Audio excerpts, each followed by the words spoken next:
The governor of Maryland, Wes Moore, and other officials are currently giving updates on the efforts to remove the wreckage of the bridge that collapsed last week. Let's listen. So I want them to know that our prayers and support will never stop. Nuestros oraciones y nuestro apoyo para ustedes no se detendrán. And for everyone who can hear my voice, these families are asking for privacy, and we need to honor that request. I've been disturbed by stories from our colleagues in county government that members of the media have been harassing these families. Baltimore County and Anne Arundel County have sent police to their homes to make sure these families are okay. These families are living a nightmare, and they deserve the time and the space to heal. So I'm asking, let us show our humanity in this moment as well. I also want to continue to thank our first responders and emergency personnel. Let us not forget that we are coming out of a holiday weekend, but for the men and women of this operation, the work did not stop. The work did not stop surveying the area. The work did not stop on environmental monitoring. The work did not stop in developing better images of the wreckage so we can move forward in a safe and efficient way. And this morning, the team was back out there in the rain, in the wind, keeping up the work. So it's hard to overstate how dedicated and remarkable this team really is.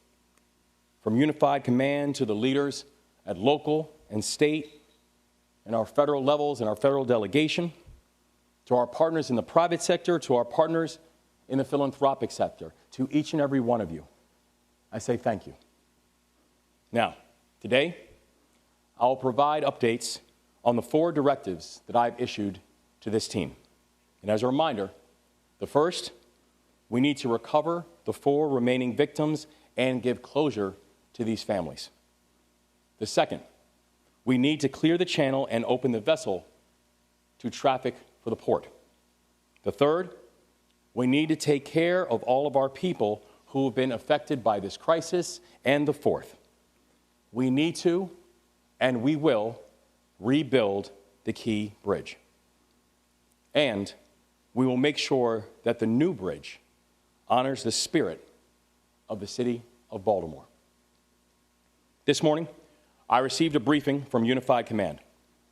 Now, I've spoken with leaders from all across every level in response to this effort all throughout the day. And so first, on our recovery efforts, we need to do more work clearing the channel in order to move forward. Now, I know there's an urgency to move fast, and nobody feels that urgency more than the people standing up here today. But we have to be clear on the risks. This is a steel bridge that is sitting on top of a container ship in the middle of the Patapsco River. We are talking about tons of steel that is mangled and cantilevered. We're talking about water that is so murky and so filled with debris that divers cannot see any more than a foot or 2 in front of them. We're talking about a situation where a portion of the bridge beneath the water has been described by Unified Command as chaotic wreckage. Every time someone goes in the water, they are taking a risk. Every time we move a piece of the structure, the situation could become even more dangerous. We have to move fast, but we cannot be careless. I've been clear with this team that we have got to prioritize safety. And my directive is to complete this mission with no injuries and no casualties. We've already lost 6 Marylanders to this crisis. I refuse to lose any more. One of the mantras in the military is mission first, people always. And that's the mindset that we are going to apply to this work. Now, on clearing the federal channel and reopening the vessel traffic to the port, Unified Command has moved forward with their first crane operation. They cut up and lifted a piece of the north section of the Key Bridge. The entire operation took 10 hours. And in that time, they were able to cut and lift a 200-ton span of the bridge. Now, when we were getting that briefing, Unified Command said something that really struck me, where the Admiral says this was a relatively small lift. We're talking about 200 tons. We're talking about something that is almost the size of the Statue of Liberty. And what the Admiral said is right. It's a small piece of what we're talking about. The scale of this project, to be clear, it is enormous. And even the small lifts are huge. That's how we have to move forward. A temporary channel on the northeast side of the collapse opened earlier today. It will help us to get more vessels in the water around the site of the collapse. The temporary channel will be marked with government lights to aid navigation and will have a controlling depth of 11 feet. Now, we're also moving forward on creating a southwest channel for deeper draft vessels that will allow for a deeper draw. That channel will measure about 15 feet deep, and it will be open in the coming days.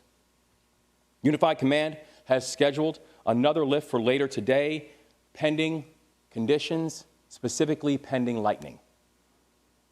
And they will be lifting an estimated 350-ton piece from the bridge. The work is moving. The mission continues. We are never going to lose sight of the workers who also have been impacted by this collapse, because at least 8,000 workers on the docks have jobs that have been directly affected by this collapse. And earlier today, myself, the Lieutenant Governor, County Executive, the Mayor, and others met with the International Longshoremen Association, Local 333. These are individuals who work hard, never complain, and always get the job done. And many have continued to work on the docks.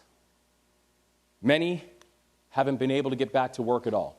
And even the ones who have gone back to work on the docks, they know that the situation still feels very uncertain. And to all of those individuals, we want to let them know this.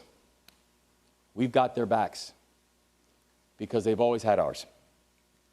Now, third, on taking care of our people. Last week, the Biden-Harris administration accepted our request to approve a Small Business Administration disaster declaration within hours. And that declaration is now in effect. And once again, I want to thank the Biden-Harris administration for their consistent support and partnership. Because of this declaration, small businesses affected by the disaster can now apply for disaster loan assistance from the federal government. As we mentioned before, these are low-interest loans of up to $2 million. These loans will help small businesses get the cash they need to pay their bills and to keep their people employed. Since Saturday morning, the Small Business Administration has received 57 applications for the economic injury disaster loans from Maryland.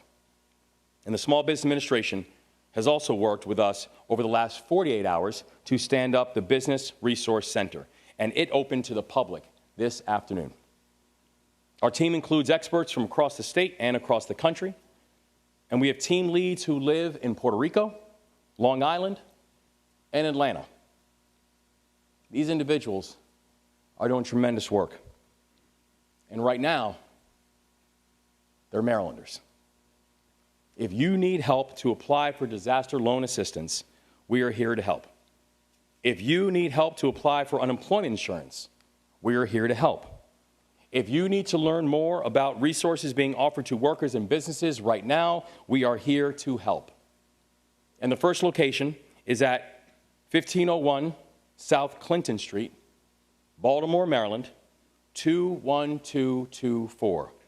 I'll say that address again, 1501 South Clinton Street, Baltimore, Maryland, 21224. You've been listening to Maryland Governor Wes Moore give an important update and resources on cleanup efforts following the Key Bridge collapse. The governor says recovery teams are still working despite the rain today. Moore also detailed that while teams are trying to move quickly and safety, They cannot see more than a foot or two in front of them because the water is still so murky. The governor discussed the 200-ton piece of that bridge that has been removed from the area, something he says is, quote, the size of the Statue of Liberty. He said the work is moving and the mission continues.